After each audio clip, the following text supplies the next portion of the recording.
Welcome back students. आज हम करेंगे लक्ष्मीकांत पॉलिटी का चैप्टर 7 जो है हमारा फंडामेंटल राइट्स का पार्ट 8। ठीक है, सॉरी पार्ट 9।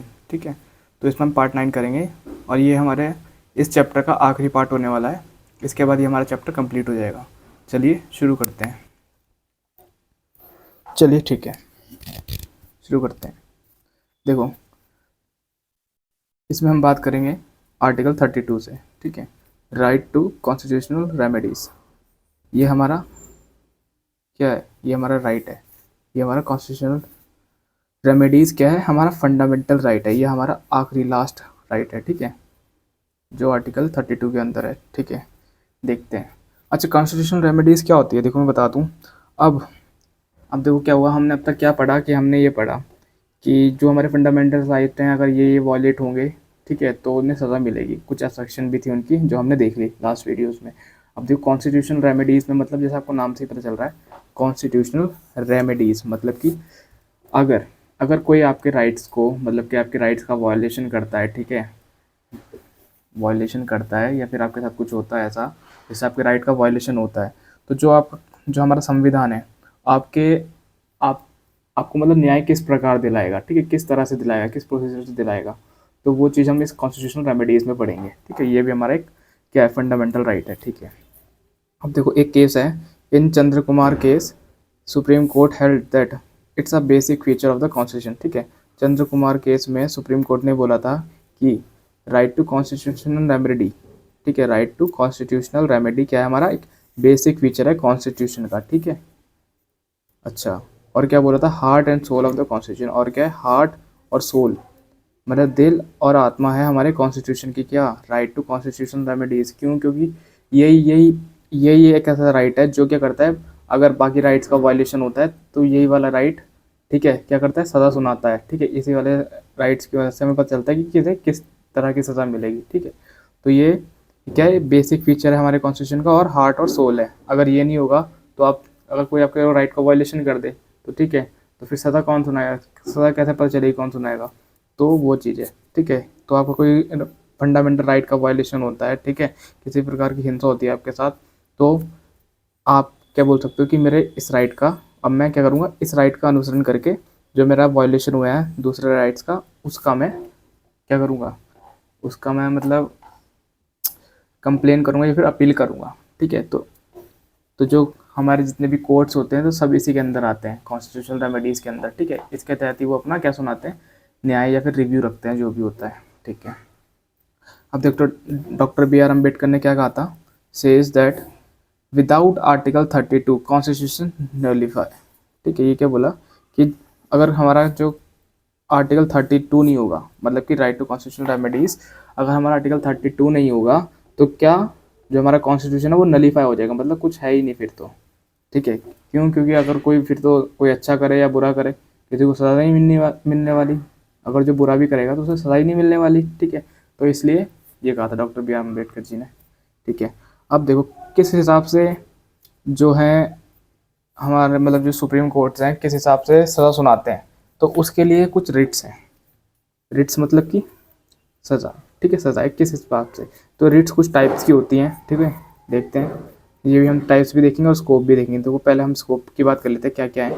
देखो सुप्रीम कोर्ट, अब देखो आर्टिकल 32 के अंदर सुप्रीम कोर्ट को ये पावर है, ठीक है, कि वो क्या कर सकती है? रिव्यू कर सकती है किसी भी जजमेंट को। ठीक है, ठीक, किसी भी केस को रिव्यू कर सकती है। ठीक है, एंड हाई कोर्ट के पास भी ये पावर है आर्टिकल 226 के अंदर कि वो भी क्या कर सकती है? किसी भी कोर्ट को रिव्यू कर सकती है। ठीक है, मतलब दोनों के पास पावर है एक्सक्यूज मी, दोनों के पास ये पावर है कि सुप्रीम कोर्ट आर्टिकल 32 के अंदर रिव्यू कर सकती है, ठीक है, और हाई कोर्ट आर्टिकल 226 के अंदर रिव्यू कर सकती है।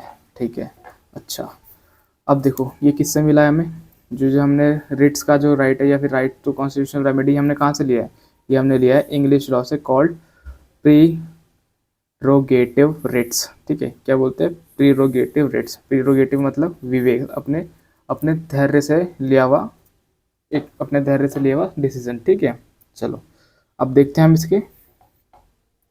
देखो, अब parliament under article 32 can empower any other courts. ठीक है, ये क्या बोल रहा है कि पार्लियामेंट के पास ये पावर है कि आर्टिकल 32 के तहत वो किसी भी कोर्ट को पावर दे सकती है कि हाँ आपके पास भी राइट है, आप भी ये कर सकती हो, ठीक है। तो मतलब कि पार्लियामेंट के पास ये पावर है कि ये वाला कोर्ट, मतलब कि ये वाला केस है, ये सुप्रीम कोर्ट देखेगी या फिर ये हाई कोर्ट देखेगी या डिस्ट्रिक्ट कोर्ट देखेगी। मतलब पार्लियामेंट के पास पावर है कि किसको क्या क्या देखना है। पार्लियामेंट बताएगी कि हाँ भाई साहब आप इससे रिलेटेड केस देखोगे या फिर आप इतने एरिया में जो केस आएंगे आप उसे देखोगे, ठीक है। तो पार्लियामेंट बताएगी ये सब, ठीक है। अब देखो रिट्स, रिट्स देखो कितने टाइप की होती हैं। रिट्स, अच्छा किसको दिमाग में ये आ रहा होगा कि रिट्स होती क्या है। देखो रिट्स वही होती हैं कि जैसे किसी ने कोई, सपोज करो कोई एक्यूज पर्सन है, इसने किसी ने मतलब इस एक्यूज पर्सन ने किसी के लॉ का वायलेशन कर दिया, ठीक है, वायलेशन कर दिया, कोई लॉ तोड़ दिया, ठीक है। अच्छा तो उसे सज़ा सुनाई जाएगी, तो उसे सज़ा किस हिसाब से सुनाई जाएगी, ठीक है, किस प्रकार की सज़ा सुनाई जाएगी, उसे बोलते हैं हम रिट्स, ठीक है, उसे बोलते हैं हम रिट्स। चलो ठीक है। अब देखो सबसे पहले रिट्स है हमारी, क्या है, habeas corpus, habeas corpus writs, ठीक है, हैबियस कॉर्पस रिट्स, ये पहली रिट है। अच्छा देखो क्या है इसमें, the writ of habeas corpus primarily means to have the body of. It is issued by the court to ascertain the grounds of detention of an individual. It acts as a procedural safeguards against the law enforcement authorities, especially their power to take into custody. देखो अब ये क्या बोल रहा है, hibiscus, जो hibiscus corpus है, habeas corpus है, ये जो रिट्स है ये हम किसके खिलाफ लेते हैं, ये हम लेते हैं कि जो सरकार में हैं जैसे लोग हैं, ठीक है, जैसे कोई ऑफिसर है कोई, ठीक है, आप गए डीएम के पास और या फिर किसी के भी पास गए आप, ठीक है, तो भाई उसका वो काम है कि वो आपको काम करके देगा जो भी आप उससे बोलोगे, ठीक है, वो आप किसके लिए है, वो जनता के लिए, जनता की सेवा करने के लिए है। लेकिन वो क्या करता है भाई, वो आपके काम करने से मना कर देता है या फिर टाल मटोल करता रहता है कि हाँ भाई आज नहीं परसों आना, परसों नहीं तरसों आना, या फिर इस दिन आना, इस दिन आना, ठीक है, आपको मतलब कि आपका टाइम वेस्ट करता रहता है और आपका काम नहीं करके दे रहा। तो आप सुप्रीम कोर्ट के पास जा सकते हो और ये बोल सकते हो कि भाई मुझे मुझे क्या चाहिए, मुझे इंसाफ चाहिए, ठीक है, आई वॉन्ट रिव्यू, ठीक है। अच्छा फिर कोर्ट पूछेगी क्या हुआ, ये ऐसे ऐसे बात है, ठीक है, तो ये हैबियस कॉर्पस के अंदर आ जाएगा, ठीक है, ये केस देखिए, ठीक है मैं देती हूँ, ठीक है मैं देखता हूँ, कोर्ट बोलेगी मैं देखता हूँ, मैं बताता हूँ, ठीक है। The writs of habeas corpus primarily means it to have a body of, देखो इसका हैबियस कॉर्पस का मतलब क्या होता है, इसका मतलब होता है to have the body of, ठीक है, to have the body of, ये ध्यान रखना, ठीक है। It is issued by the court to ascertain the grounds of detention of an individual, मतलब कि किसी के भी डिटेंशन मतलब किसी किसी गिरफ्तारी होती है, ठीक है, किसी इंडिविजुअल की गिरफ्तारी होती है। It act as a procedural safeguards, तो ये क्या एक मतलब कि भाई देखो मैंने पीछे बताया था ना कि पाया सुप्रीम कोर्ट ने पहले ये बोला था क्या कि जो हमारी क्या बोलते हैं गवर्नमेंट है वो तो लॉ का फ़ायदा उठा सकती है, राइट्स का फ़ायदा उठा सकती है, ठीक है। तो वो वाला मुझे कमेंट में बताना कि कौन सा था वो लॉ, ठीक है, ठीक है, कमेंट में बताना जिसे पता है, जिसने मेरी वीडियो देखी लास्ट की, ठीक है, तो उसे पता होगा, ठीक है, तो कमेंट में बताना, ठीक है। तो उसमें क्या था कि सुप्रीम कोर्ट ने बोला था कि ऐसे तो ये जो हमारी क्या स्टेट गवर्नमेंट है ये क्या फ़ायदा उठाएगी लोगों का, ठीक है, वो तो किसी की सुनेगी नहीं। डिटेंशन में बोला था ना मैंने, लो बता भी दिया। अब देखो डिटेंशन, डिटेंशन में पता है ना क्या होता है, डिटेंशन में होता है कि किसी को बिना बताए उठा लेती है, ठीक है, भाई बिना बताए उठा लिया, ना किसी को पता कि कहाँ ले गए, ठीक है, ना कोई बता रहा कि क्यों क्यों उठा के ले गए, क्या क्राइम करा, कुछ नहीं बता रहे, ठीक है। अच्छा बस उठा के ले गए और 3 महीने तक अपने पास रखेंगे, ठीक है जी।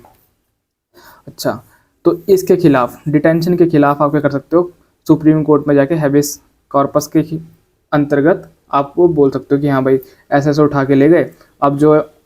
अब जो सुप्रीम कोर्ट होंगे, ठीक है, सुप्रीम कोर्ट के जो जज होंगे गवर्नमेंट से पूछेंगे हाँ भाई बताओ क्यों उठा के ले गए तुम, क्या कारण था क्यों उठा के ले गए, बताओ मुझे जल्दी, ठीक है, ठीक है, अगर उठा देंगे, ठीक है, उठा के फिर गवर्नमेंट से क्वेश्चन करेंगे, ठीक है, अगर गवर्नमेंट का क्वेश्चन लगा कि हाँ भाई सेटिस्फाई कर रहा है जजेस को तब तो ठीक है, अगर नहीं कर रहा तो भाई साहब फाइन भरना पड़ेगा और यहाँ तक कि जो पावर है उसकी पावर भी ले ली जाएगी, specially their power to take into custody, उसकी पावर कुछ पीरियड के लिए ख़त्म कर दी जाएगी। यहाँ भाई आपको इतने टाइम के लिए सस्पेंड किया जा रहा है, ठीक है, आपने बिना फालतू में किसी एक इंडिविजुअल को आप ऐसे उसके राइट्स को हनन नहीं कर सकते, ठीक है। It acts as a procedural safeguard, ये क्या करता है, डिटेंशन, अगर किसी को बेफालतू में उठा लिया जाता है डिटेंशन, ठीक है, तो ये एक तरह से उसका सेफगार्ड की तरह काम करता है, ठीक है। पिछली वीडियो में मैंने बताया कि डिटेंशन क्या होता है, ठीक है, डिटेंशन क्या होता है और एक क्या चीज़ होती है, मैंने दोनों चीज़ें बताई हैं ठीक है, तो देख लेना लास्ट वीडियो, जिसने भी नहीं देखी वीडियो उसका मैं लिंक डिस्क्रिप्शन में डाल दूंगा, आप जाके देख सकते हैं। ठीक है, पूरी प्ले लिस्ट का लिंक डिस्क्रिप्शन में डाल दूंगा। तो ये चीज़ है, हैबिस्कस कॉर्पस किसके लिए लगता है, जो डिटेंशन के अंदर गिरफ्तार हुआ था इंडिविजुअल कोई भी। अब भाई किसी को स्टेट ने, गवर्नमेंट ने ऐसे पकड़ के ले गई, ना कुछ बताया, तो भाई वो जो उसके परिवार वाले हैं वो कहीं तो जाके पता करेंगे।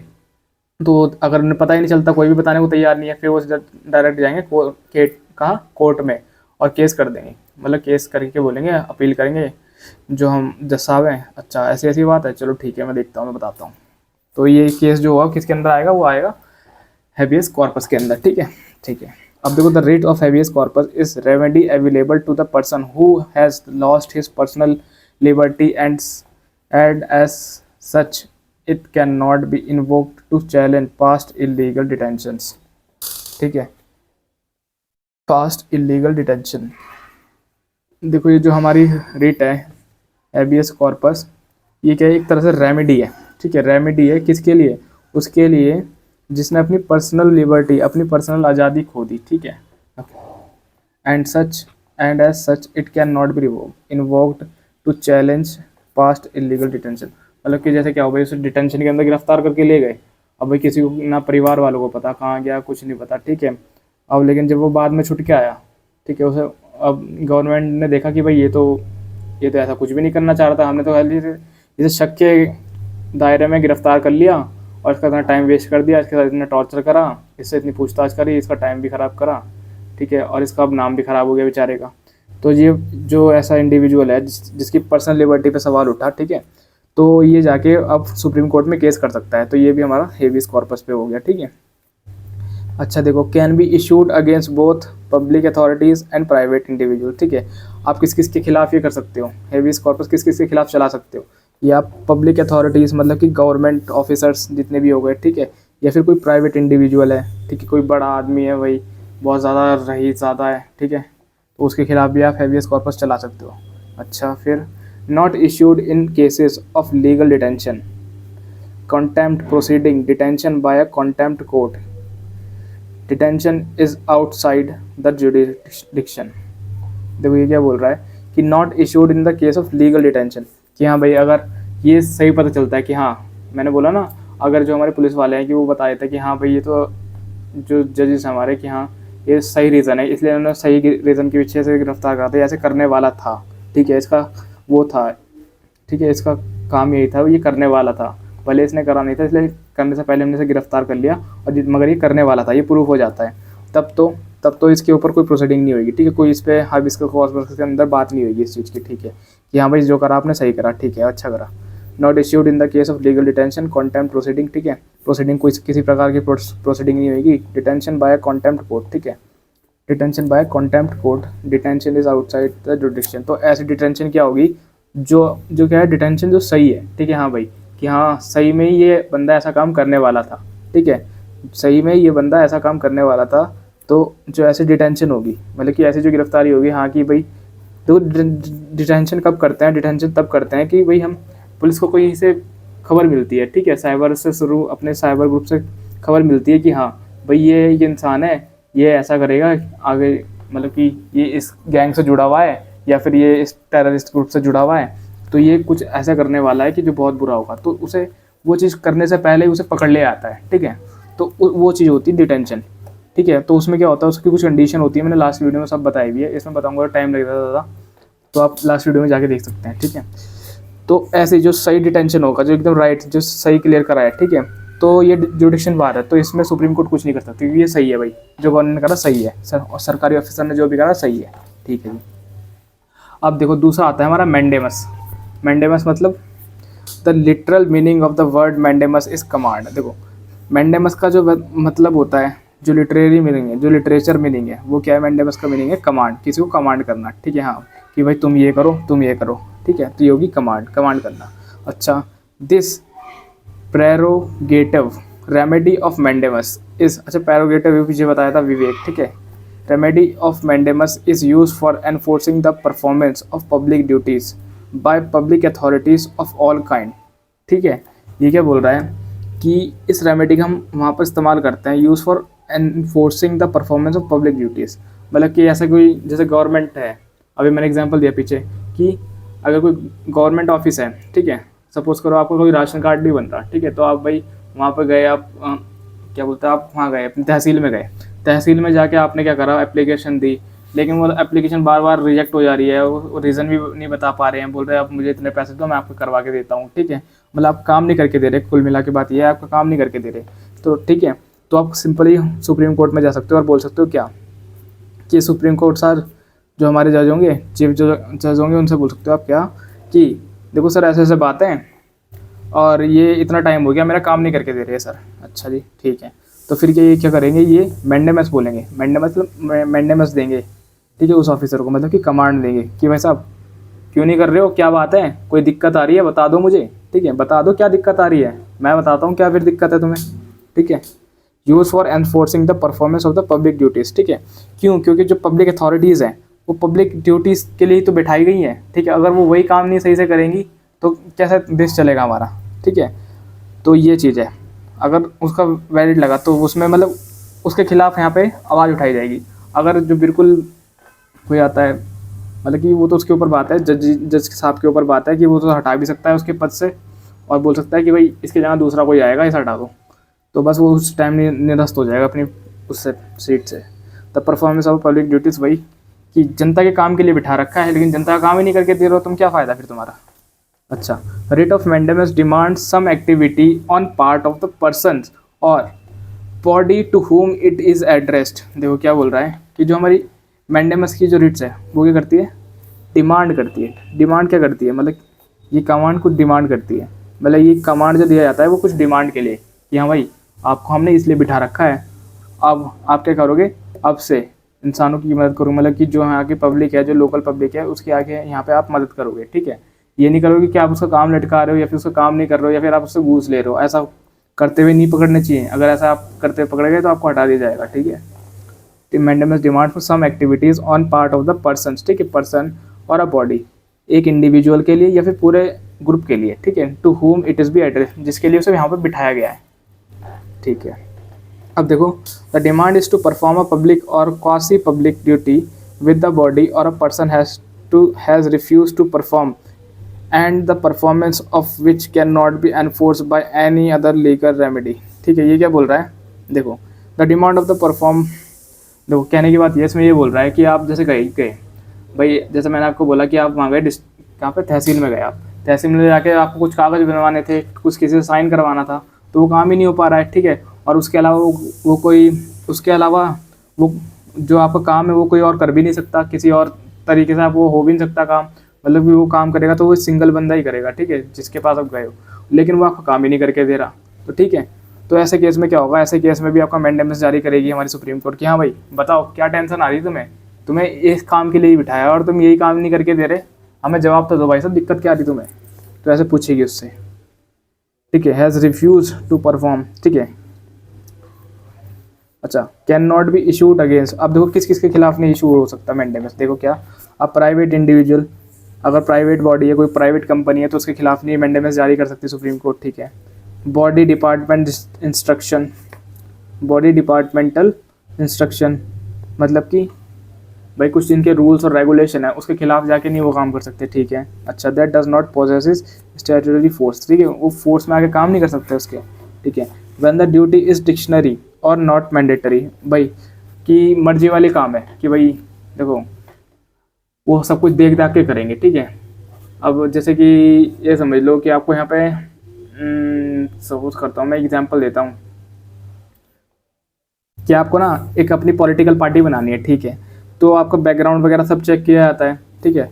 तो ये जो भी काम करेगा, ठीक है, तो वो ऑफिसर आपका सारा बैकग्राउंड वगैरह चेक करेगा, तो आप इसके खिलाफ कोर्ट में जाके नहीं बोल सकती भाई इतना टाइम हो गया या तो मैं बता नहीं रहा हमारी पार्टी का क्या हो रहा है कि बनेगी भी या नहीं बनेगी, ठीक है, कुछ भी नहीं बता रहा है, ठीक है, मतलब करके नहीं दे रहा हमारा काम, तो इसके खिलाफ नहीं जा सकते। क्यों, क्योंकि वो पहले चेक करेगा, अगर आपका बैकग्राउंड सही है, सब कुछ सही है, तब आपको, ठीक है, आपका हो जाएगा काम, अगर नहीं हुआ, ठीक है, तो भाई उसमें कुछ नहीं कर सकती सुप्रीम कोर्ट, क्योंकि क्यों भाई उसने कुछ रीज़न ही देखा होगा क्यों नहीं करा, क्यों, क्योंकि आपके बैकग्राउंड में कुछ ऐसा होगा या फिर आपने कुछ पहले ऐसा कर रखा होगा कि आपको ये नहीं दिया जा सकता, तो इसलिए उसने नहीं करा, तो ये चीज़ है, ठीक है। मतलब कि जो ऐसे काम जो मर्जी के होते हैं कि हाँ भाई कर भी सकते हैं नहीं भी, तो इसमें सुप्रीम कोर्ट कुछ नहीं कर सकती, मैंडेमस जारी नहीं कर सकती। तो कौन कौन सी, ये तो प्राइवेट इंडिविजुअल हो गया, ठीक है। और क्या होगा, कुछ उनके रूल्स और रेगुलेशंस हो गए किसी बॉडी के, ठीक है, गवर्नमेंट बॉडी की कोई सी अथॉरिटी होगी, उसके कुछ रूल्स और रेगुलेशन, उसके खिलाफ जाके काम नहीं कर सकती, ठीक है। तीसरा क्या हो गया, मर्जी है, मर्जी के काम हो गए, जैसा मैंने एग्जाम्पल दिया था, ठीक है, नॉट मैंडेटरी। अच्छा, to enforce a contractual obligations, किसी को फोर्स करा के काम नहीं कर सकते, ठीक है भाई, कर, क्यों नहीं कर रहा, क्या दिक्कत होगी, कर कर, तब इसमें सुप्रीम कोर्ट कुछ नहीं कर सकती। प्रेसिडेंट ऑफ इंडिया और गवर्नर, इनके ऊपर आप कुछ नहीं कर सकते। Chief justice of high court, ठीक है, और एक्टिंग ऑन जुडिशियली कैपेसिटी, मतलब कि जो अपने जुडिशियल कैपेसिटी में काम कर रहे हैं, इनके ऊपर आप कुछ नहीं वो कर सकते, मैंडेमस जारी नहीं कर सकते, ना प्रेसिडेंट के ऊपर मैंडेमस जारी कर सकते, ना गवर्नर के ऊपर मैंडेमस जारी कर सकते। बाकी इनको छोड़ के किसी के ऊपर आप मैंडेमस जारी करवा सकते हो, ठीक है, ये चीज़ है। आगे देखते हैं।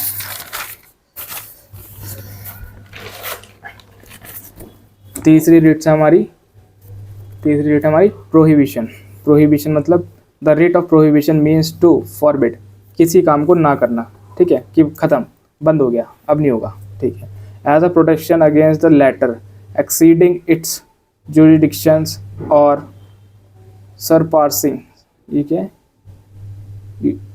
सर्पिंग it, a higher court grants it to a lower court और अ ट्रिब्यूनल, ठीक है। ये क्या बोल रहा है, देखो, अब देखो क्या हुआ, सपोज करो एक हायर कोर्ट, मतलब कि कोई छोटी कोर्ट है, छोटी कोर्ट ने कुछ स्टेटमेंट दे दी, मतलब कि जो सही नहीं थी, ठीक है। अब जो हाई कोर्ट है उसे सही नहीं लगी स्टेटमेंट, उसकी स्टेटमेंट उस केस के हिसाब से कि भाई जो आपने न्याय करा वो तो मुझे सही नहीं लगा, तो वैसा तो कुछ नहीं करेगी, ठीक है, उसे तो लोअर कोर्ट को कुछ नहीं बोलेगी। लेकिन वो क्या करेगी, हाई कोर्ट, जब ये लोग हाई कोर्ट के पास जाएंगे तो हाई कोर्ट उसका केस की अच्छे से जाँच करेगी, हाँ भाई ठीक है, अच्छा ये बात है तो ठीक है।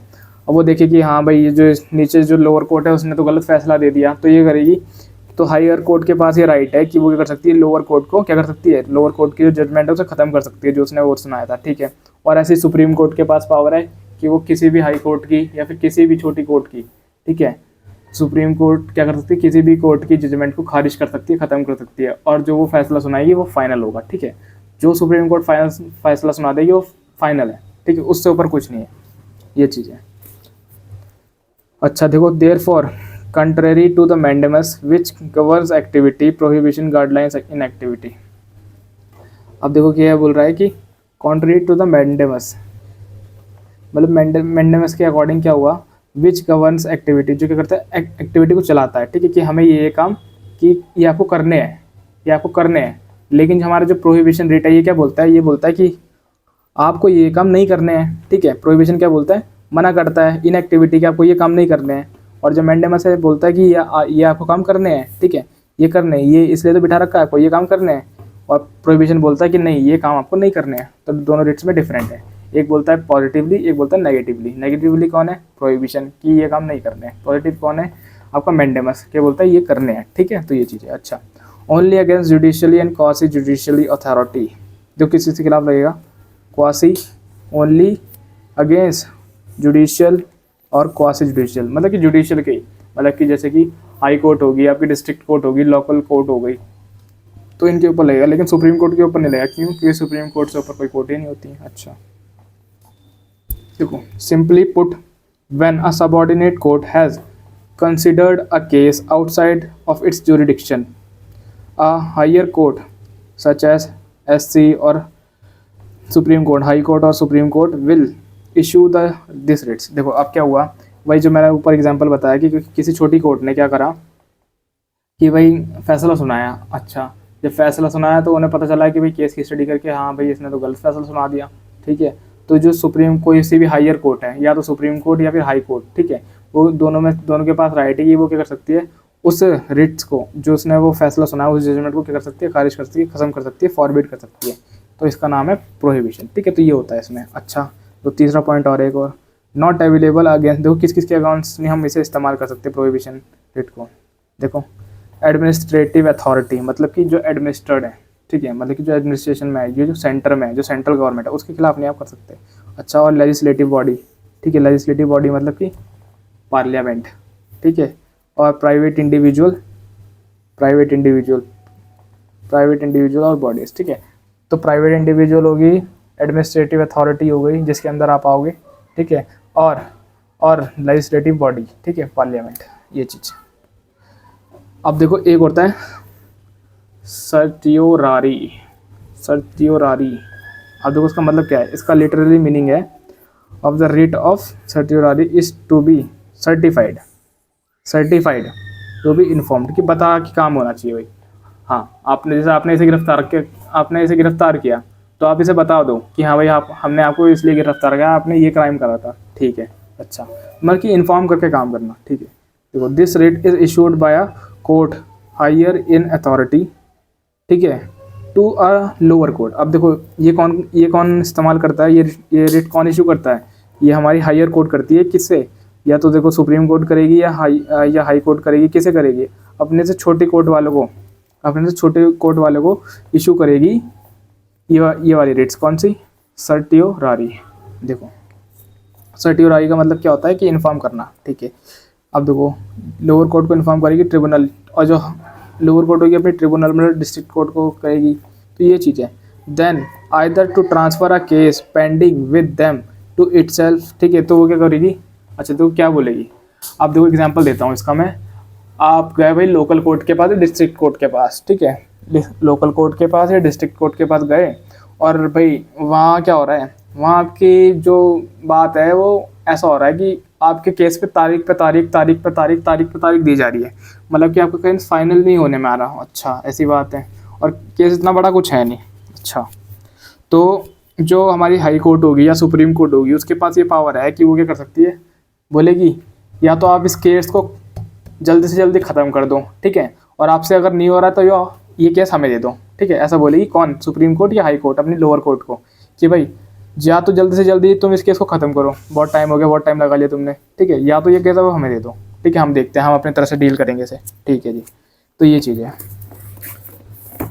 अब देखो it is issued on the ground of an excess of jurisdiction और लैक ऑफ जुरिडिक्शन और एरर ऑफ लॉ, ठीक है। ये कब इस्तेमाल किया जाता है? ये तब किया जाता है कि भाई साहब या तो बहुत ही ज़्यादा टाइम लग रहा है न्याय करने में, ठीक है, जुरिडिक्शन देने में, या फिर लैक ऑफ जुरिडिक्शन, कि जुरिडिक्शन दे ही नहीं रहे हैं, ठीक है, कि जो दिया वो सही है, जो सही नहीं है, या फिर एरर ऑफ लॉ, कि भाई गलत लॉ के हिसाब से गलत पनिशमेंट सुना दी या फिर कुछ गलत कर दिया, ठीक है, गलत जो स्टेटमेंट दे दी, तब जाके जो हायर कोर्ट वाले होते हैं ये लोअर कोर्ट को क्या करते हैं, लोअर कोर्ट को एक ये रिट्स प्रोवाइड करते हैं। कौन सी क्या नाम था इसका? इसका नाम है सर्टियोरारी, ठीक है, नाम याद रखना सर्टियोरारी। ये सारी की सारी रिट्स बहुत इंपॉर्टेंट है, कई बार क्वेश्चन आए हुए हैं इसमें, तो ध्यान से पढ़ना है ना, चाहे तो नोट्स ही बना लो उसके। अब देखो it not only prevent but also cures for the mistakes in the judiciary prevent as well as curative. देखो ये क्या बोल रहा है कि ये खाली बचाता नहीं है, ठीक है, ये खाली बचाता नहीं है किसी इंसान को, बल्कि ये जो लोअर कोर्ट है, ठीक है, जो ये कोर्ट है उनकी मिस्टेक को भी क्या करता है, उनकी मिस्टेक को भी सही करता है। जैसे कि भाई अभी मैंने ऊपर बताया कि अगर लोअर कोर्ट क्या करती है, छोटी कोर्ट क्या करती है, कुछ गलत स्टेटमेंट दे देती है या फिर गलत लॉ के हिसाब से उसको सजा सुना देती है, ठीक है, तो ये भी तो जो हायर कोर्ट है या फिर जो हायर कोर्ट होगी इससे लोअर कोर्ट से जो बड़ी कोर्ट होगी वो क्या करेगी, वो इसकी जजमेंट को खारिज कर सकती है, ख़त्म कर सकती है, ठीक है, और उस पर बोल सकती है कि इसका भाई मैं बताऊँगी आपको क्या करना है, तुम रहने दो, तुम्हारे बस का नहीं है, ठीक है। चलो अब देखो दूसरा, नॉट अवेलेबल अगेंस्ट, देखो किस किस के खिलाफ नहीं लग सकती है, अगेंस्ट लेजिस्लेटिव और प्राइवेट बॉडीज़ के खिलाफ। तो प्राइवेट बॉडीज़ के खिलाफ तो कोई सी भी नहीं लग सकती, अभी हमने देखा previously. Not only against judicial, ठीक है, जुडिशियल के खिलाफ भी नहीं लग सकती, क्वासी जुडिशियल अथॉरिटी के खिलाफ भी नहीं लग सकती, but after 1991 also against administrative authority, ठीक है, और 1991 के बाद एडमिनिस्ट्रेटिव अथॉरिटी के ऊपर भी नहीं लग सकती है, ठीक है। अब आता है क्वो वारंटो, ये भी रेट है, ठीक है, ये लास्ट रेट है हमारी, ये बहुत इंपॉर्टेंट रेट है, ये कई बार आई है, इसमें से क्वेश्चन आए कई बार, देखना। अब देखो literally meaning of the writ of quo warranto का मतलब क्या है, देखो इज बाय व्हाट अथॉरिटी और वारंट, भाई किसके अधिकार से, ठीक है, किसके अधिकार से, किसके वारंट से, क्यों कर रहे हो आप ये, ठीक है। अच्छा supreme court and high court issue this writ, खाली कौन कौन? सुप्रीम कोर्ट और high court issue this writs to prevent illegal और यूसर्प्शन या फिर सरप्शन बोलते हैं of a public office by a person through this writ. The court inquires into the legality of a claim of a person to a public office. Facts about quo warranto देखो in India. Quo warranto can be issued only when the substantive public office of a permanent character created by a statute, statute by the constitution in the involved. देखो क्या बोल रहा है कि जो हमारा को वारंटो है वो किसके खिलाफ दी जाती है, वो उसके खिलाफ दी जाती है, वही कोई पब्लिक ऑफिसर है, ठीक है, पब्लिक ऑफिसर है, ये बेसिकली पब्लिक ऑफिसर के खिलाफ ही दी जाती है, ठीक है, कि किसके अधिकार से तुमने ये दिया है, किसके अधिकार से क्या काम कर दिया तुमने, हमने बोला तुम्हें ये काम करने के लिए, क्या करा तुमने, जो करा गलत करा, हटाओ इसे, हम देखते हैं इसे, ठीक है। It can't be issued against private, तो किसी के खिलाफ नहीं दे सकते, प्राइवेट और मिनिस्ट्रियल ऑफिस के खिलाफ भी दे सकते। Only this writ can be sought by any interested person, ठीक है। अब देखो इसमें क्या हुआ, देखो इसमें क्या होता है, देखो मैं एग्जांपल देके बात करता हूँ कि सपोज करो किसी इंसान के साथ क्या हुआ, देख लिया, ठीक है, किसी इंसान मतलब कि गलत हुआ इन द सेंस कुछ भी हो गया भाई, उसका राइट का वायलेशन हो गया, ठीक है, वो राइट का वायलेशन हो गया या फिर कुछ भी हो गया, मैं एग्जांपल दे रहा हूँ, डिटेंशन का एग्जांपल देता हूँ, चलो डिटेंशन हो गया उसके साथ, ठीक है, वैसे पुलिस पकड़ के ले गई, ठीक है, पुलिस पकड़ के ले गई और भाई उसे उसके किसी नेबर ने या फिर किसी इंसान ने देख लिया, अच्छा देख लिया, अब वो तो इंसान कुछ कर नहीं सकता जैसे पकड़ के ले गई पुलिस, लेकिन जिसने देख लिया तो वो क्या कर सकता है, वो कंप्लेन कर सकता है, वो सुप्रीम कोर्ट में जा सकता है कि भाई ऐसे ऐसे मेरा एक नेबर था, उसे पकड़ के ले गई, अब उसकी कोई जानकारी नहीं हमें मिल रही कि कहाँ ले गई, कैसे ले गई, क्यों ले गई, ठीक है। तो ये एक ऐसी रिट है, क्या कर सकती है कि जिसमें उसका जो दोस्त है या फिर बोल सकते हैं उसके नेबर्स हैं या फिर कि रिलेटिव हैं, उसमें कोई भी जो भी इंटरेस्टेड पर्सन है वो भी इस रिट्स के खिलाफ मतलब अप्लाई कर सकता है। ये एक ओनली ऐसी रिट है, इसमें कोई भी अप्लाई कर सकता है, जिसके साथ हुआ है खाली वही नहीं करेगा, इसमें कोई भी अप्लाई कर सकता है कि हाँ इसने देखा है या फिर वो अगर न्याय दिलवाना चाहता है उसे तो वो भी कर सकता है। बाकी और किसी चार रिस्ट में से किसी में भी नहीं हो सकता ऐसा, खाली को वारंटो रिस्ट एक ऐसी है जिसमें ऐसा हो सकता है कि कोई भी इंटरेस्टेड पर्सन ऐसा कर सकता है, ठीक है। Not necessarily by the aggrieved person, खाली एग्रीव्ड पर्सन के द्वारा नहीं कि जिसके साथ हुआ है कि वही कंप्लेन करेगा तभी हम बात मानेंगे, या फिर सुप्रीम कोर्ट उससे ये नहीं बोल सकती कि भाई साहब तुम्हारे साथ तो ये हुआ नहीं तो तुम कंप्लेन करने क्यों आ गए, तो ऐसा नहीं बोल सकती, ठीक है, क्योंकि यही एक ऐसी रेट है जिसके खिलाफ कोई भी जो इंटरेस्टेड पर्सन है वो कंप्लेन कर सकता है, ठीक है। अच्छा आगे,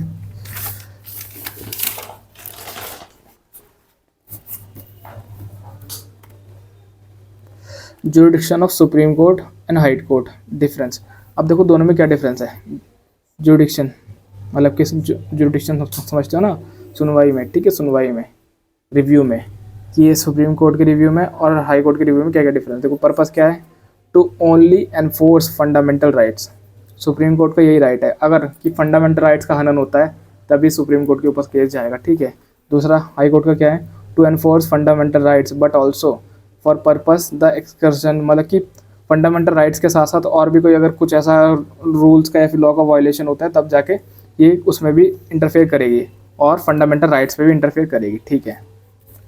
दूसरा है टेरिटोरियल जुरिडिक्शन, मतलब कि अगेंस्ट अ पर्सन और government through out the territory of India, कि भारत में किसी भी कोने के अंदर हो अगर उसने क्या करा है, against a person government person, ठीक है, किसके खिलाफ कर सकती है, किसी भी गवर्नमेंट पर्सन के खिलाफ, ठीक है, गवर्नमेंट के खिलाफ भी कर सकती है और किसी इंडिविजुअल के खिलाफ भी कर सकती है, दोनों खिलाफ कर सकती है अगर वो किसी भी भारत के किसी भी कोने में हो। मतलब कि कुल मिला के बात ये है कि ये नहीं देखेगी सुप्रीम कोर्ट, ये नहीं देखेगी कि इस राज्य से आ रहा है, ये राज्य मेरे अंदर नहीं है या फिर ये मेरे पावर में नहीं है, अगर वो भारत की टेरिटरी के अंदर है, इंडिया की टेरिटरी के अंदर है और वो किसी भी जगह से है, ठीक है, चाहे फिर वो गवर्नमेंट का हो या फिर कोई भी इंडिविजुअल हो, कोई भी पब्लिक वाला आदमी हो, ठीक है, किसी के ऊपर भी केस चला सकती है, ठीक है, सुनवाई कर सकती है। अच्छा लेकिन अब देखो हाई कोर्ट क्या कर सकती है, अगेंस्ट अ पर्सन रेसाइडिंग गवर्नमेंट और authority located with in the territorial jurisdiction only, ठीक है, कि ऐसा कोई भी इंसान चाहे फिर वो गवर्नमेंट का हो, चाहे फिर वो क्या हो, चाहे फिर वो कोई पर्सन हो या फिर कोई भी नॉर्मल इंसान हो, ठीक है, तो उसके खिलाफ जुरिडिक्शन होगा, मगर उसकी जो स्टेट है उसके अंदर होगा तभी वो करेगी, अगर उसकी स्टेट की बाउंड्री के बाहर होगा तब वो नहीं करेगी। अच्छा, और आउटसाइड दिस टेरिटोरियली, देखो outside is territorial only if the case of action arise with in the territorial jurisdiction. ठीक है, अब देखो कि अगर बाहर होता है तो तब खाली एक ही केस में कर सकती है कि भाई यहाँ पे काम हुआ था, मतलब कि ये समझो कि यहाँ की कोई इंसान था, अब उसके साथ भाई बाहर जाके कुछ हुआ। ठीक है, तो जो यहाँ के परिवार यहाँ के रहने वाले हैं वो यहाँ पे इस वाली कोर्ट में कंप्लेन करेंगे। ठीक है, तो तब जाके सुनवाई कर सकती है, ऐसी चीज़ है। अब देखो पावर कितनी किस आर्टिकल के अंदर पावर मिली और क्या क्या है। देखो आर्टिकल 32 देता है, मैंने अभी पीछे बताया था कि आर्टिकल 32 देता है सुप्रीम कोर्ट को पावर कि वो क्या कर सकते हैं, अगर किसी भी राइट का क्या होता है वायलेशन हो सकता है तो उसकी सजा सुना सकती है अकॉर्डिंग टू रिट्स के हिसाब से। ठीक है, और जो हमारी हाई कोर्ट है वो देखो वो क्या कर सकती है, उसकी मन मर्जी है उसकी, तो मन मर्जी है मतलब कि मे रिफ्यूज़ मना भी कर सकती है और to exercise this power to issue writs. ठीक है, मतलब कि वो रिट्स जारी भी कर सकती है, रिट्स के खिलाफ से सजा भी सुना सकती है और नहीं भी सुना सकती है, कोई मर्जी है। अच्छा, अब देखो अब आता है armed force and fundamental rights.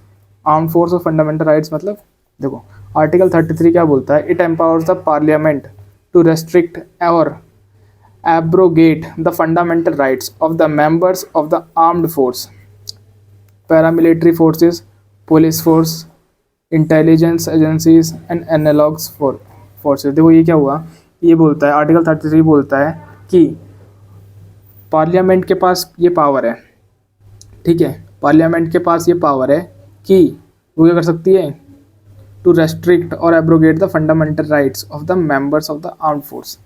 ठीक है, मतलब कि उनके राइट्स को मतलब कि थोड़े टाइम के लिए क्या कर सकती है, सरपास कर सकती है, ख़त्म कर सकती है, फिर रोक सकती है। किन के लिए, जिन्होंने आर्म्ड फोर्स, ठीक है, armed force, members of the armed force, जो आर्म्ड फोर्स में, पैरामिलिट्री में, पुलिस में, मतलब कि ऐसे जो इंडिया के लिए सर्व करते हैं उन सर्विस में हैं, तो उनके लिए थोड़ा सा मतलब कि थोड़ा सा वो हो जाता है, इनके लिए ना डिफरेंस हो जाता है, क्योंकि ये 24 घंटे बॉर्डर पे रहते हैं, आप खुद देखते हो। ठीक है, तो ये नहीं बोल सकते कि भाई मेरी मर्जी है मैं आऊँ ना आऊँ, तो ऐसा इनके लिए नहीं हो सकता, क्योंकि ये भी हमारा फंडामेंटल राइट है कि हमारी मर्जी है भाई। मैंने उसमें पीछे भी पढ़ाया था। ठीक है, इक्वालिटी है कि भाई साहब ये तो जा नहीं रहा तो मैं भी नहीं जाऊँगा, नहीं।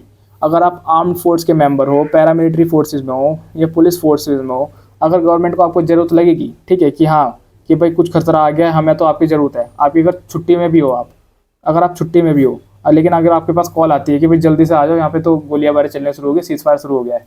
ठीक है, सीज फायर का उल्लंघन कर दिया दूसरी कंट्री ने। ठीक है, तो उन्हें जाना ही जाना पड़ेगा। ठीक है, उनके ऊपर ये नहीं है कि क्यों, क्योंकि वो सेवा कर रहे हैं, वो सेवा की ड्यूटी में। ठीक है, तो यही बोल रहे हैं कि फंडामेंटल राइट्स जो पार्लियामेंट है किनके, जो इन फोर्सेस के मेंबर हैं, जो आर्मी में हो गया, पुलिस में हो गया, या फिर कोई इंटेलिजेंस एजेंसीज में हो गया। ठीक है, इन फोर्सेस में हैं, तो भाई उनके लिए जो फंडामेंटल राइट्स हैं, ये बोल सकते हो कि थोड़े देर के लिए जो हमारी पार्लियामेंट है वो ख़त्म भी कर सकती है, एब्रोगेट कर सकती है, मतलब रोक सकती है।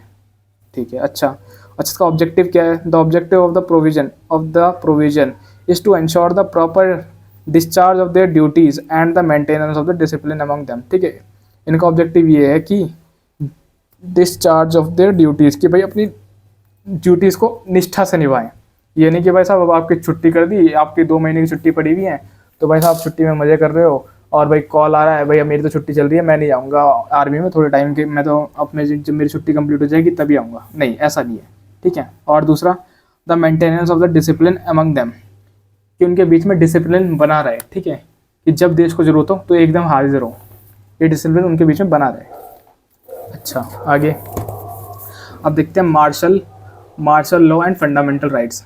देखो मार्शल लॉ समझते हो ना, जब मिलिट्री काबू करती है, कोई ऐसे अंतर्गत हिंसा हो गई, कुछ इतना बड़ा विवाद हो गया जिससे पथराव वगैरह हो गए, तो सीधा पुलिस के जो काबू में से बाहर हो जाते हैं, तब किसे बुलाते हैं, तब बुलाते हैं मिलिट्री मेंबर्स को। ठीक है, तो उसे बोलते हैं मार्शल लॉ। देखते हैं अब देखो आर्टिकल 34 क्या बोलता है, it provides for the restriction on, देखो तब क्या होता है जब मार्शल लॉ लगता है तो हमारे कुछ फंडामेंटल राइट्स हैं जो खत्म हो जाते हैं। ठीक है, कौन कौन से हैं, while martial law is in force in any area within the territory of India. देखो ये क्या बोल रहा है कि मार्शल लॉ जो है हमारा, वो इंडिया की किसी भी टेरिटरी में, किसी भी कोने में, किसी जगह पे भी लग सकता है। ठीक है, किसी भी एरिया में लग सकता है within the territory of India. ठीक है, अच्छा, the expression martial law has not been defined anywhere in the constitution but literally it means military rules. ठीक है, देखिए ये क्या बोल रहा है, कि जो मार्शल लॉ है, मार्शल लॉ तो ऐसा हमारे कॉन्स्टिट्यूशन में, संविधान में कहीं नहीं लिखा कि भाई अगर ऐसा होगा तो आप मार्शल लॉ लगाओ, या फिर मार्शल लॉ की कोई टर्म ही नहीं लिखी हुई है, कोई वर्ड नहीं लिखा हुआ मार्शल लॉ के हिसाब से। लेकिन जो मार्शल लॉ है उसका सीधा मतलब क्या है, सीधा मतलब है इसका कि मिलिट्री रूल, ठीक है। अच्छा कहाँ पे लगाते हैं, जहाँ पे भाई पब्लिक आउट ऑफ कंट्रोल हो जाती है, बहुत दंगे फसाद होने लगते हैं, तब जाके हमारे यहाँ पे मार्शल लॉ इम्पोज कर देगी गवर्नमेंट, ठीक है। अच्छा आगे देखो, the martial law is impose under extraordinary circumstances, ठीक है। लेकिन आपने ऐसा नहीं देखा कि भाई हर टाइम लग जाएंगे, भाई हर हफ्ते में लग जा रहा है, एक महीने में एक बार लग गया, नहीं। बहुत ही रेयर चांसेस होते हैं जब मार्शल लॉ लगता है, ठीक है। देखो the martial law is impose under extraordinary circumstances, भाई कि भाई बहुत ही ज़रूरी है कि भाई लगाना ही लगाना है, इसके अलावा वो चारा ही नहीं है, तब जाके लगता है मार्शल लॉ। लाइक वॉर, जैसे कि वॉर की स्थिति हो, ठीक है। इन्वेशन, कोई बाहरी देश क्या करते हैं, हमला कर दे एकदम से, ठीक है। या फिर क्या, इंसर्शन, मतलब कि लोग बगावत पे उतर जाएं, पथराव करने लगे, बहुत आग वाग लगा दे भाई, बिल्कुल ही शहर में बिल्कुल ऐसा कर दिया सन्नाटा, एकदम हर जगह आग लगा दी। तो इंसर्शन मतलब कि बगावत करना, लोग जो पीपल हैं, जो आम पब्लिक है वो बगावत उतर गई, ठीक है। रेवेलियन मतलब विद्रोह करना, आक्रमण करना है। या फिर रियॉट्स मतलब दंगा फसाद करना, ठीक है। और any violent resistance of to law, और ऐसी कोई सी भी चीज़ जो वायलेंटली क्या करती है, लॉ के खिलाफ जा रही है, ठीक है, वायलेंटली, तब जाके यहाँ पे मार्शल लॉ इम्पोज होता है, ठीक है। तब जाके यहाँ पे मार्शल लॉ इम्पोज होता है, ठीक है। अब देखो मार्शल लॉ क्या बोलते हैं कि क्या है मार्शल लॉ। अब हमें बता दिया कि कहाँ कहाँ लगता है, कैसे कैसे लगता है, क्यों लगता है। अब आप बताओ कि होता क्या है मार्शल लॉ, ठीक है। देखो जो हमने मार्शल लॉ लिया, ये कहाँ से लिया हमने, इंग्लिश कॉमन लॉ, ये क्या है, ब्रिटिश से लिया है, ठीक है। इंग्लिश कॉमन लॉ है, मतलब ब्रिटिश का कॉमन लॉ है, ठीक है।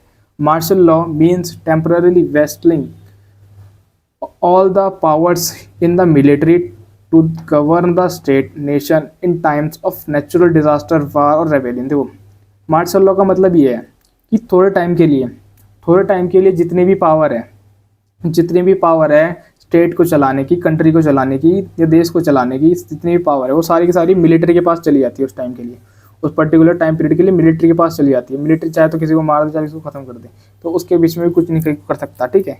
Military to govern the state, की कैसे चलाना है स्टेट को और नेशन को, देश को कैसे चलाना है, सारी की सारी पावर हमारी मिलिट्री के पास चली जाती है। किस टाइम पर, जब कोई नेचुरल डिजास्टर ऐसा हो गया हो, या फिर वॉर की स्थिति हो, या फिर रेवेलियन समझते हो ना, अभी ऊपर बताया था क्या होता है रेवेलियन, बताओ। रेवेलियन का मतलब होता है, देखो कि किसी ने विद्रोह कर दिया, ठीक है, आक्रमण कर दिया किसी ने आपके ऊपर, ठीक है। अच्छा during this time civilians rule is replaced by military rule, ठीक है। इस टाइम पे क्या होता है कि सिविलियंस रूल होता है, मतलब कि जो वहाँ पे रहने वाले प्यार से आराम से रूल रह रहे थे, ठीक है, आपस में काम कर रहे थे, ठीक है। तो उस टाइम पे जो सिविलियन रूल होता है, या फिर आप बोल सकते हो कि जो वहाँ की गवर्नमेंट का रूल होता है, वो रिप्लेस कर दिया जाता है हमारे मिलिट्री रूल से, कि मिलिट्री रूल चलेगा भाई, इतने टाइम पीरियड के लिए मिलिट्री रूल लग गया, मार्शल लॉ लग गया, ठीक है। And the military commander has all the power, अब मिलिट्री कमांडर के ऊपर पास सारी पावर होती हैं, टू आइदर रिवोक और इन्वोक एनी लॉ, किसी लॉ को भी बना दे, ठीक है, इन्वोक कर ले, या फिर किसी भी लॉ को तोड़ दे, उसके पास पूरी पावर होती है, क्योंकि मार्शल लॉ इम्पोज हो रखा।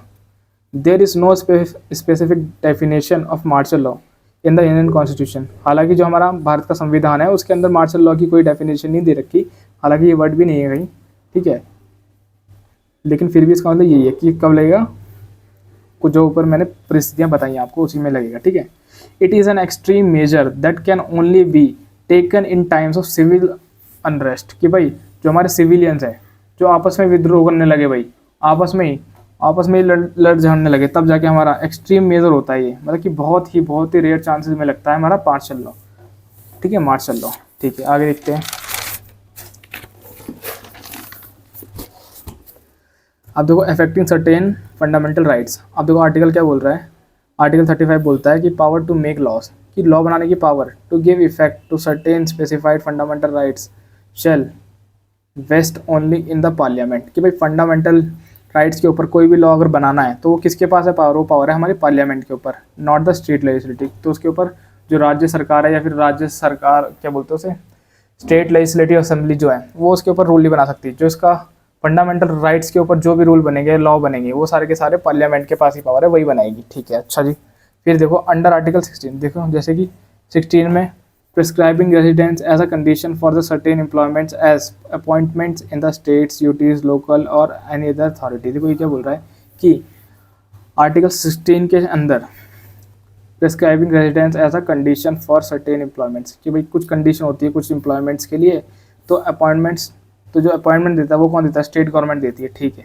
अच्छा आर्टिकल 32, आर्टिकल 32 क्या बोलता है, empowering courts other than the supreme court and high court to issue directions orders and writs for the enforcement of the क्या बोलते हैं फंडामेंटल राइट्स। देखो कि जितने भी पावर जो हमने सुप्रीम कोर्ट मतलब कि रिट्स को इशू करने की पावर है वो किसने दी है, वो पार्लियामेंट ने दी है सुप्रीम कोर्ट की, खाली सुप्रीम कोर्ट और हाई कोर्ट ही रिट्स को इशू कर सकते हैं, ठीक है, जिससे वो मेंटेन कर सके पीस, ठीक है। आर्टिकल 33 के अंदर देखो, रेस्ट्रिक्टिंग और abrogating the application of fundamental rights to members of armed forces police, ठीक है, वही जो अभी पीछे बताया, ये पार्लियामेंट के पास ही ये पावर है कि जो हमारे आर्म्ड फोर्सेस की मेंबर होगी, पुलिस मेंबर्स होगी, पुलिस फोर्स हो गई, एयर फोर्स हो गई, इसके जो फंडामेंटल राइट्स हैं इनको रोक दें, एब्रोगेट कर दें, या फिर ठीक है कुछ टाइम के लिए थोड़ा बैन कर दें, रोक दें, एब्रोगेट कर दें।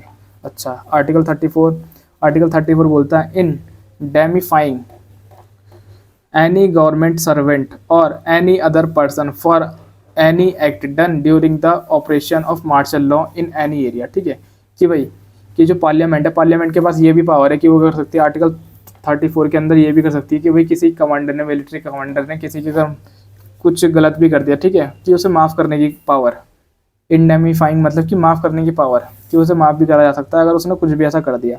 सर्वेंट और एनी अदर पर्सन डन, जो भी उसने कोई ऐसा काम कर दिया है मार्शल लॉ के दौरान कि जो उसे नहीं करना चाहिए था, तो तब भी उसे माफ़ कर सकती है हमारी पार्लियामेंट, ठीक है। और fifth, the parliament has the power to make laws prescribing punishment for offences such as untouchability and traffic in human beings and force labour. देखो अब पार्लियामेंट के पास ये भी पावर है कि वो किसके ऊपर लॉ बनाएगी, वो लॉ बना सकती है पनिशमेंट की, भाई जो अनटचेबिलिटी करेगा उसके ऊपर क्या पनिशमेंट मिलेगी उसे, क्योंकि मैंने पीछे बताया तो मैं ये पढ़ा रहा था आपको कि अनटचेबिलिटी एक ऐसा राइट है कि भाई इसके ऊपर तो डायरेक्ट जेल है, ना सुनवाई ना प्रोसीडिंग, कुछ नहीं, डायरेक्ट जेल, ठीक है। ट्रैफिक इन ह्यूमंस, देह व्यापार की इसके ऊपर क्या करना है, फोर्स लेबर, बंधुआ मजदूरी, ठीक है, तो ये चीज़ है। अब आगे देखते हैं एक्सेप्शन ऑफ फंडामेंटल राइट्स, कि भाई फंडामेंटल राइट्स की भी कुछ एक्सेप्शन है। मैंने क्या बताया था कि राइट्स तो हैं आपके पास एब्सोल्यूट बट नॉट क्वालिफाइड, कि भाई एब्सोल्यूट हैं, राइट हैं आपके पास, लेकिन कुछ लिमिट के पास लिमिटेड हैं, ठीक है, लिमिट हैं कुछ उनकी भी। अच्छा देखो क्या है, article 31A saving of law providing for the acquisition of each state etc, providing for the acquisition of states etc, it also provides a guaranteed right to compensation in case of acquisition and requisition of the private property by the state, ठीक है। अब article 31A के अंदर ये power है, ठीक है, क्या पावर है, आर्टिकल 31A के अंदर ये पावर है गवर्नमेंट के पास कि वो क्या कर सकती है, किसी भी स्टेट की प्रॉपर्टी को एक्वायर कर सकती है या फिर उसे दे सकती है, ये पावर है इसके पास, ठीक है। अब जैसे तो ये कुछ फंडामेंटल राइट्स के एक्सेप्शन है जो हम पढ़ रहे हैं, ठीक है, ध्यान रखना, किसी भी इंसान की प्रॉपर्टी को ले सकती है या फिर दे सकती है उसे, एक्सेप्शन है ये हमारे फंडामेंटल राइट्स की आर्टिकल 31A के अंदर। अच्छा आर्टिकल 31B क्या बोलता है, IR international relation, IR Coelho case, अब देखो ये केस है IR Coelho case 2007 validation of legislation in the 9th schedule, ठीक है। इसमें क्या बोला, सुप्रीम कोर्ट ने बोला इसमें subject to judicial review on the ground of basic structure of doctrine, ठीक है।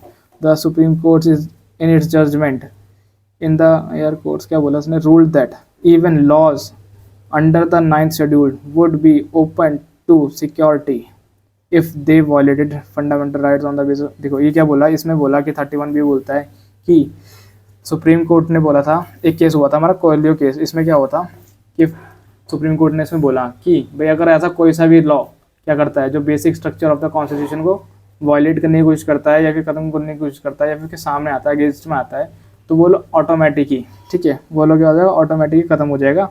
और अगर आप कोई भी ऐसी स्टेटमेंट सुना रहे हो, जजमेंट सुना रहे हो, या फिर कोई भी ऐसा केस है आता है जिसके अकॉर्डिंग जो लॉ है वो थोड़ा गलत बैठता है, तो उस लॉ को आप क्या कर सकते हो, हटा सकते हो या फिर चेंज कर सकते हो, ठीक है। तो ये एक्सेप्शन है, ठीक है, कि हमने पीछे पढ़ा था ना प्रोसीजर बाय लॉ, ठीक है, उसमें क्या था कि पहले आपको चेक करना है कि जो लॉ है कि वो सही है, रीज़नेबल है और वैल है और जस्ट है, अगर तीनों हैं तब जाके उस ठीक है, तब जाके आप उस पर प्रोसीडिंग करोगे। अच्छा आगे, आगे देखो, the supreme court first propounded the doctrine of the basic structure of the constitution Kesavananda Bharati case. वही केशवानंदा भारती केस, मतलब कि केशवानंदा भारती केस में कौन थे, उनकी ना जमीन एक्वायर कर ली थी 31A के अंदर, तो उन्होंने सुप्रीम कोर्ट में अपील कर दी थी, तो उसी में था ये, मैंने पीछे बता रखा है आपको, देख लेना, ठीक है। अब देखो article 31C, saving of laws giving effect to certain directive principle, कि भाई इसमें जो भी लॉ डाले जाएंगे वो डायरेक्टिव प्रिंसिपल में चले जाएंगे, बस सिंपल बात ये है। अच्छा अब देखो, लेकिन फर्स्ट एक 42nd अमेंडमेंट एक्ट आया, 42nd अमेंडमेंट एक्ट क्या बोला उसमें कि scope of article 31C enlarge to entire DPSP, कि भाई जो हमारा 31C का जो स्कोप है वो क्या है कि एनलार्ज टू एंटायर DPSP, वो पूरे DPSP को क्या करता है, बताता है कि हाँ इसके भाई इसके बेसिक स्ट्रक्चर ये हैं या प्रिंसिपल ये हैं, ठीक है। मतलब कि कहने की बात ये है कि जो भी आर्टिकल 31C में गया वो बेसिकली DPSP में होगा ही होगा, ठीक है। अच्छा अब देखो मिनर्वा केस था, मिनर्वा मिल्स केस, इसमें क्या होता है, struck down the enlarge scope and give doctrine of harmonious balance, moreover no law containing a declaration like that. छोड़ो, इसे कुछ इतना इंपॉर्टेंट नहीं है ये केस। अब देखते हैं हम कुछ क्रिटिसिज्म, कुछ हमारे फंडामेंटल राइट के क्रिटिसिज्म क्या है। क्रिटिसिज्म मतलब कि उसकी कुछ हमारे जो फंडामेंटल राइट्स है इसकी बुराइयां करी हैं बहुत सारे लोगों ने, तो क्या कहें, देखो क्या बोला कि एक्सेसिव लिमिटेशन, कि भाई आपने इसमें तो लिमिटेशन इतनी सारी लगा रखी हैं।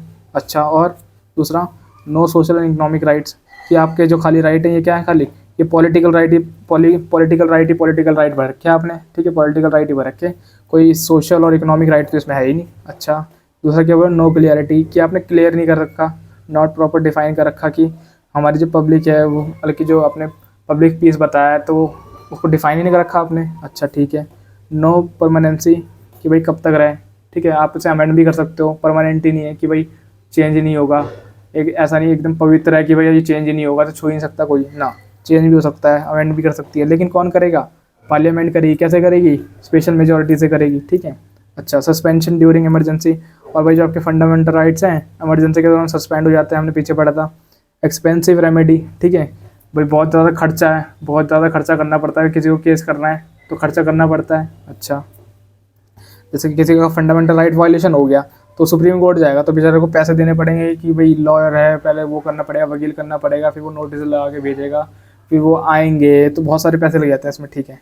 प्रिवेंटिव डिटेंशन, ठीक है, इसमें क्या है, प्रिवेंटिव डिटेंशन है, ठीक है। प्रिवेंटिव डिटेंशन मतलब कि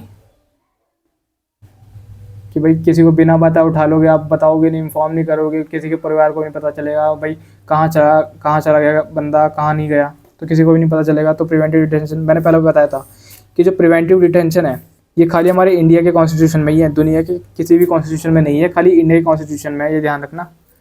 अच्छा नो कंसिस्टेंस फिलॉसफी, भाई एक ही फिलॉसफी पे बेस नहीं रहते हो आप, पहले बोलते हो कि ये चीज़ तो हमारे कि ये चीज़ तो ये स्टेटमेंट सही है, लेकिन अगले फिर जो अलग जज आता है या दूसरा जज आता है वो बोलता है कि भाई ये जो हमने पिछली बार बोला था ये तो गलत था, अब इसे चेंज कर दो, अब ये लिखो, तो कोई कंसिस्टेंसी नहीं है, ठीक है, अपनी बात पे नहीं टिक रहे हो आप। अच्छा दूसरा देखो सिग्निफिकेंस ऑफ फंडामेंटल राइट्स, अब देखो इंपॉर्टेंस क्या है हमारे फंडामेंटल राइट्स की, देखो constitute the bed rock of the democratic system, क्या है ये एक तरह से बेड रॉक की तरह, मतलब मजबूत पत्थर की तरह खड़ा है हमारे डेमोक्रेटिक सिस्टम के लिए, ठीक है। Necessary conditions for the material और मॉरल प्रोटेक्शन ऑफ मैन, किसी इंसान को, ठीक है, प्रोटेक्शन देने के लिए नेसेसरी, बहुत ही बोल सकते हैं कि बहुत ही इंपॉर्टेंट कंडीशंस हैं ये, ठीक है। अच्छा formidable bull mark of the individual liberty, ठीक है, ये क्या है कि एक कभी ना टूटने वाली शील्ड की तरह काम करता है, जिससे कि जो इंडिविजुअल है उसकी लिबर्टी, उसकी आज़ादी पे कोई ठेस ना पहुँचे, उसे प्रोटेक्ट करता है, ठीक है। Establishment of law, rule of law मैंने बता ही रखा है आपको, ठीक है। Protect the interest of the minorities and the weaker section, ठीक है, लोगों को एक समान देखता है, जो वीकर सेक्शन है और या फिर जो माइनॉरिटीज़ ग्रुप हैं उन्हें थोड़ा सा उठाने के लिए भी काम करता है, ठीक है, हमारा फंडामेंटल राइट। ये नहीं कि भाई गरीब है, गरीब के साथ अगर बुरा हो रहा है तो भाई वो कुछ कर ही नहीं सकते ना, सबके पास राइट है, सब आके आवाज़ उठा सकते हैं, ठीक है। अब देखो right outside part 3, this rights are non enforceable, अब कुछ ऐसे राइट हैं कि भाई जो अगर वायलेशन होते हैं, जिनका वायलेशन होता है, तो उसके खिलाफ आप क्या नहीं कर सकते, अपील नहीं कर सकते किसी भी कोर्ट में, अनफोर्सिएबल होते हैं, नॉन इन्फोर्सिएबल, मतलब कि इनके खिलाफ आप आवाज़ नहीं उठा सकते। मतलब कि जैसे कि क्या कहें, no tax shall be levied charge except by the authority of law, article 265 के अंदर, ठीक है। प्रॉपर्टी ऑफ राइट, भाई आपके अगर क्या बोलते हैं, गवर्नमेंट ने प्रॉपर्टी एक्वायर कर ली तो आप उसके ऊपर आवाज़ नहीं उठा सकते, ठीक है। Trade, commerce, intercourse through out the country shall be free. अच्छा, कि भाई कोई सा भी काम करो, कोई सा भी कॉमर्स करो, कुछ भी काम करो तो आप फ्री हो, कुछ भी काम कर सकते हो, ठीक है।